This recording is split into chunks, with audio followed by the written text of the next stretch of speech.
Ratusan dus air mineral penuhi area depan kantor Bupati Pati sebagai bentuk dukungan logistik jelang demonstrasi yang akan digelar Rabu 6 Agustus 2025.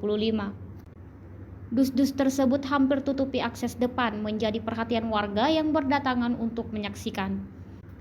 Donasi ini digelang sebagai bentuk penolakan atas kebijakan pemerintah Kabupaten Pati yang menaikkan tarif pajak bumi dan bangunan perdesaan dan perkotaan atau PBB P2 hingga 250%. Kenaikan tersebut dinilai sangat memberatkan masyarakat. Koordinasi penggalangan donasi Teguh Istianto sebut semangat warga untuk berdonasi semakin meningkat. Terlebih usai pernyataan Bupati Pati, Sudewo, yang mengaku tak gentar meski didemo oleh puluhan ribu orang.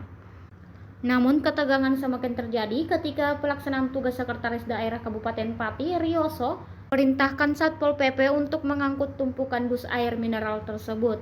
Hal ini memicu amarah massa yang kemudian mendatangi markas Satpol PP dan menuntut pengambilan logistik mereka.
Download Tribun X sekarang, menghadirkan lokal menjadi Indonesia.